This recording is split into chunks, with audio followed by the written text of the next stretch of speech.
Another edition of Riding Home. This time, Georgia, a 31-13 win over the Auburn Tigers. We're going to try to get out of the media parking lot without hitting somebody, which was an adventure. Yeah, I mean, a solid win, fellas. 18-point win. Georgia got off to, I guess you can call it a hot start, a touchdown on their first drive. I thought Auburn gave them a little bit of a fight early on, but this is a 14-3 game at the half. Yeah. It was never in doubt. Georgia was clearly the better team. They were more talented. They were deeper. They won the game. They had a touchdown in each quarter, so they were consistent on offense. I did not know that. I believe so. I thought Carson Beck was conservative but efficient. 23 for 29, 240, 2 touchdowns. No interceptions, Ryan. No fumbles, no turnovers. I don't believe Auburn had one either, except for a couple turnover on downs. But Auburn fought hard, and this was an SEC game, and Kirby Smart talked at length, right after Alabama lost to Vanderbilt. Hey, playing in the SEC is difficult, and when you beat your rival, Ryan, win by 18 points, this is a solid win. They could play better, and I can dig into that a little bit later and be negative Nancy, but there's a lot of positives to take from this. Oh boy. Yeah, it was kind of a slow burning win. Just score here, score there, score there. Left hook in the first quarter, uppercut later on. It wasn't a blowout. They didn't do what they've done a lot the last couple of years, which is just destroy you in one quarter. Right? We didn't see that from Georgia. It was a 4-quarter solid win where, like I said, it wasn't really in question. There were points where it's like, why is it 14-10? It doesn't feel like Auburn should be in this football game. The passing game, clean, right? They were more conservative. They didn't take as many shots. They didn't have to take as many shots. They weren't playing from behind and out of desperation. I think that, there was only one pass that I can really remember where I was like, I don't know why Carson Beck just did that. Sometimes he throws it to somebody when there's somebody else more wide open. That happens a couple times, but he's still throwing it to a good spot. I feel the same way that I felt. I don't know if it was Dean or Matt or both before the game. Georgia needs to run the ball better, and I still feel that way. I thought that they ran all right today, but if they want to win and they want to take pressure off of Carson Beck, who Kirby says over and over, you guys don't understand how much he's doing for this offense, what he actually has to do. He probably is doing a lot that I don't understand, but if they run the football better, it's going to make things easier for Carson Beck to where they're not in situations like they were in last week, and they weren't in that situation tonight. I think Matt brought up the fact that Alabama lost to Vanderbilt 40-35. I'm pretty sure he mentioned that. This is the new reality, possibly, in the SEC. Not Vanderbilt beating Alabama over and over again, but the new reality is it's even tougher on a week-to-week basis. Missouri lost to Texas A&M. Texas A&M lost to Notre Dame. South Carolina and LSU were dancing together until the end of the game. Maybe this is the new reality. Vanderbilt and Missouri went to overtime. Georgia's struggling at Kentucky. It's been a lot of tough football. Doesn't seem to me like there is an elite team in college football right now. Yeah. It's certainly not Georgia. It's certainly not Alabama. Texas and Ohio State, maybe. Jury's still out there. But at this point in time, I don't think there's an elite team in college football. And that's okay, because if there isn't one, you just got to be really good. This might come down to who's just hot at the end. Yeah. I know I went off on a little bit of a tangent there. No. The people want to hear from Ryan. I think you're right. A lot. That's game 5, right? Probably you're going to have to play 16 or 17 games to win the national championship. I think these guys are one of the 5-6 teams that can. We don't know what's going to happen with Tennessee tonight. It's all there for Georgia.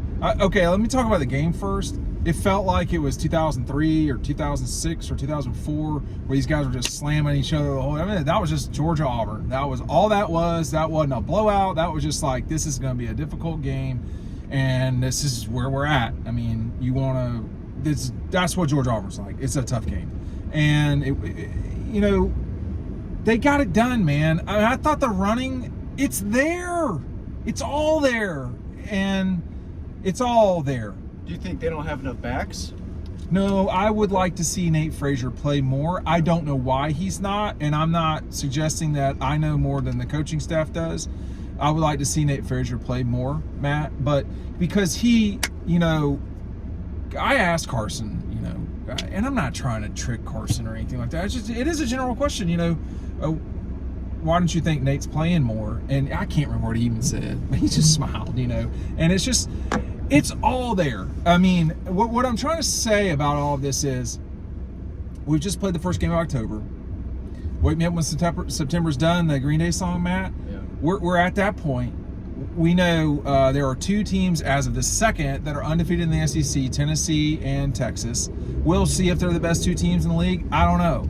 But now you've suddenly got it where, Alabama can't lose again or they're not going to play in the SEC championship game. Probably. We'll see, but probably. And they've got some tight games to go. But I'm not getting bogged down on Alabama. Alabama's got their own problems. They're not consistent. Georgia is pretty consistent, I think. Now, maybe I'm just saying that, but, when you look at it, pull back 40,000-foot view, y'all, and I'll go to Matt first. They've scored over 30 points every single game except one. They have allowed 13 or fewer points every single game except one. They lost a game, so they won every single game but one, right? Yeah. So they're pretty consistent. Alabama's a damned roller coaster, legitimately. The first half of South Florida, the second half of Georgia, the experience of Vanderbilt. I cannot wait for SEC shorts. That is going to be awesome because that Vanderbilt thing, those guys nailed that. It's going to be exactly right, but it's all there, Matt. But it's not where it needs to be yet, and Kirby can feel that, and he tried to put his finger on it tonight. I don't know. Yeah. They can get better, as you said. Better. That's a positive For sure. thing. For sure. Being a little nitpicky here, but again, they didn't play perfect tonight. They rushed for 141. It felt like it was a struggle a lot, especially getting those tough yards, especially by the goal line. They had some issues there. So I think they averaged just under 4 yards a carry, which is not great, but you look up, and they went for 141 and 2 touchdowns. They were getting in the end zone, and Auburn wasn't. They gave up 137, which was not ideal, but Auburn prides themselves on being able to run the football too, right? They're a college team with talent. They know what they're doing. Green light, folks. I mean, what is so hard about this? Green light. I don't get it. Trevor Etienne was good, 88 yards, 2 touchdowns. It's not. It can be it just better. Feels like he's missing. What are you doing? Oh, my God Almighty! But yeah, don't let that guy in front of you either. These are our roads. What's he on us for? We got a green light. He doesn't know who he's messing with. He doesn't know. First downs 21-18. Yeah, and penalties. 7 more penalties. Too many. Yeah. You should not be in a 1st and 40. That was 30 of the yards and 2 penalties. There was a holding call that hurt. Basically cost them. They were driving, looked like they were going to score a touchdown. They get moved back. So there's stuff they can clean up, Ryan, for sure. Arian Smith's got to play better. He's got to play better. Still has to play better. Yeah, I mean, Matt and I were talking in the press box a little bit, and this is, not necessarily a bad thing. I don't think it's a good thing. It's kind of a boring offense, right? I mean, it was a boring game. It was boring. I wasn't excited at all. I had fun. I always have fun at these things, but it was, there's levels to it. Boring. There's levels to it, right? I didn't have as much fun as I normally would have watching the actual game. It was a boring game, though, that's not talking about all the BS that there is with navigating a stadium, but it's just not flashy on offense. There aren't that many explosive plays. That needs to get better, right? They need those explosive plays. You look at all the games that Georgia loses, they always lose the explosive play battle. It is one of the most consistent battles that they won it today, though. But they did win it today, and clearly won it today. The Jarquez Hunter touchdown was one of the only explosive plays I can remember from, and there were a few others, but they're a little banged up too, right? But this is not anything new. They were kind of always banged up. It felt like today they were missing a good bit of guys. You're missing your starting center. It's Drew Bobo's first start. Kirby talked about that. He must have played pretty well. I thought he did. Yeah, he must have played pretty well. That's hard to tell from my vantage point. But let me just say this too. Maybe y'all can. Ingram Dawkins just flashes now. He's breaking out. Yeah. This is a breakout season for him. He's not a superstar. He can become a star, but they need people in the front seven, specifically on the defensive line, to get better, to play better. One of the reasons why they were so dominant when they was because how good the defensive line was. We're beating the drum on that over and over again. They need more playmakers on that line. And if it's going to be Tyrion Ingram-Dawkins, it's going to be Tyrion Ingram-Dawkins, especially if you have to keep moving Jalen Walker to inside linebacker. He's arguably their most talented pass rusher, and they're playing him at inside linebacker too because he can do a lot of different things, and they need him so to. many plays. Did Kirby talk about Kristen Miller and his injury? He said, go ahead. He said that He thought that he was fine, but you can't because they were already benching the first stringers that You don't want that to he's mess not with a 100% knee sure if he was I fine. think that's I think we need to get over it. Oh, that's man. awful. That's a stretch stretch play. Right This there, doesn't that happen happens. very often. No, well, End we around. don't have to Whoa. turn right yet. Well, we I got to mean, turn left though. I got you. I mean, the lack of I mean, I've driven. This car's got 203,000 miles on it, gentlemen. It's been to Chicago and back. It's gritty. It's a gritty vehicle. It's Gets the gritty. job done. It can hit the gritty Is too. it as gritty as Chaz Chambliss? I thought he played okay, but then the penalty. I'm not sure. Like, He must be one of the best practice guys of all time. He has one over Kirby's, one over that staff. He plays hard. He plays tough. And he had a made good some sack. He had a plays. good sack Yeah. tonight. He had a good sack tonight. That was an important moment. Dan Jackson. Before Go ahead, do it. He's been one of the best players it. on the defense. That guy is making plays. Yeah. It feels like every game now. He made some against Alabama. He blocked the field goal today. I think he was the team leading tackler. You talk about a tough, gritty player who runs and plays the game the right way, plays hard. Dan Jackson, I think, is really opening some eyes. But dude, this might just y'all be about who is the toughest over the long haul as a program. And that's where I think that Georgia's got an opportunity because we're not seeing their top 22 play right now. No. You don't have Tate, you don't have Smile, you're missing Jared Wilson. They still don't have Roger Robinson. That's true. Humphreys London Humphreys helped him a lot today. He must have been wide open on those balls, was he? Or not? There were a couple. I think one where they hit. The East Side is just It's what is popping today. happening tonight? Georgia Auburn's always a disaster. Cash but Jones made some plays. Look, it's all there. No, he did, but it got pulled back because of a penalty. It's okay. all there. They just have not. And I wouldn't even say they hadn't put it all together. They have. It's just not spectacular. This may be the most workman national championship that anybody has to play or deal with because nobody's looking so hot. Where are we at with Branson Robinson? It's just he is a hammer, and that's what he is. And when you need a hammer, he's your guy. But in college football, you need more than a hammer often. And I think that's kind of where we're at with him. He does not have the suddenness of Frazier or Etienne. That's the difference. It doesn't mean he shouldn't be playing. No, but, and he probably lost a little bit of that too with the injury. I mean. Right. Where are we? That's my statement. I'm not gonna run any of these guys down. Right. I thought that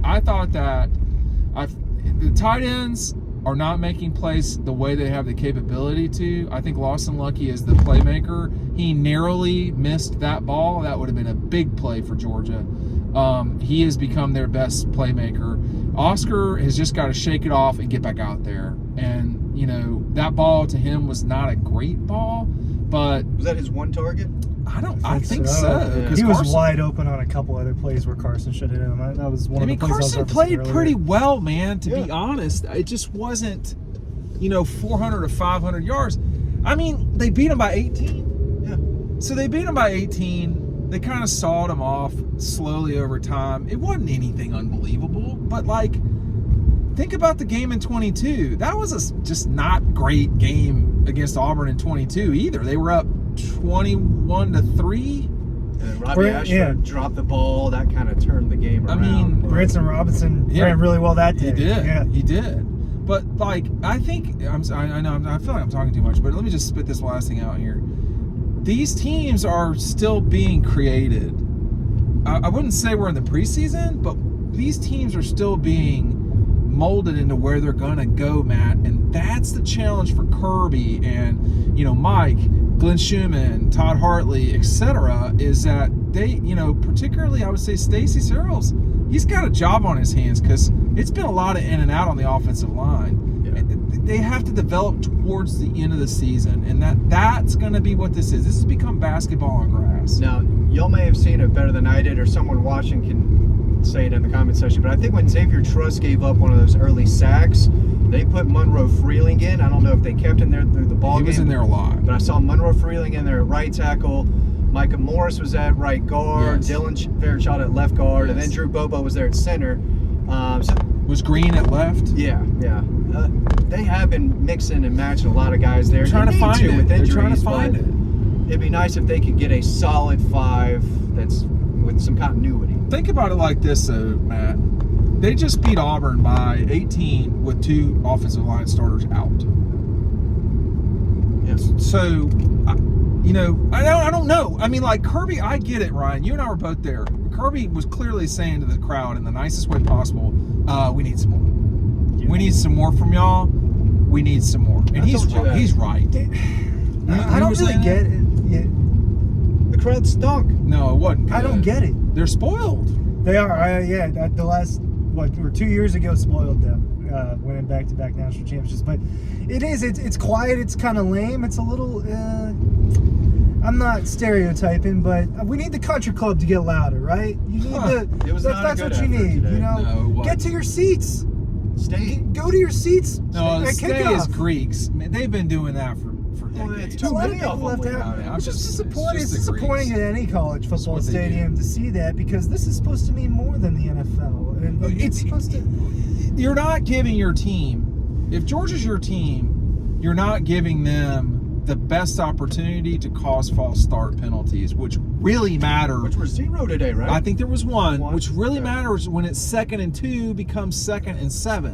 It makes a huge difference. College game day doesn't have to come to town for you to get loud. I don't get it. They were never losing in the game. It's not like there should have been this awkward kind of. They're not there to entertain you. You're part of what's going on. Yeah, and like listen, you're a part of it. Georgia- you want the right to say we. You got to do something. Yeah, but Alabama was not great last week either. No offense to the Bama people. I don't Auburn, you know. want to learn? Go to Auburn, go to South Carolina, go to LSU.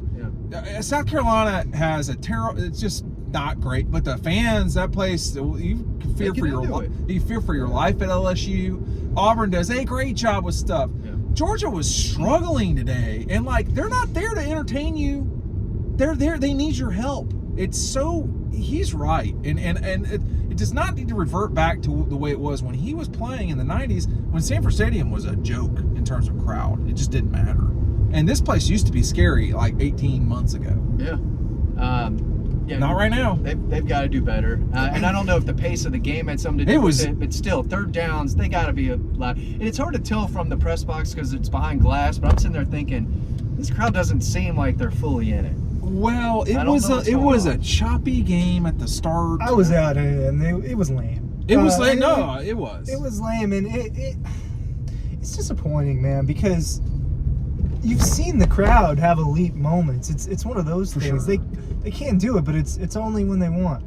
When Kirby tells them on Monday, hey, we need y'all. Well, for the he's game right this though. weekend. They'll He be is. ready for Tennessee. I think they made the mistake that we kind of. But it's our job is to talk about the game. We're not there to shake pom poms. If we think Georgia's going to beat Auburn pretty bad, that is irrelevant to your experience in the seats. So that's, in my view, if Georgia wants to be elite on that front, it needs to get better. They've got Mississippi State coming up, y'all.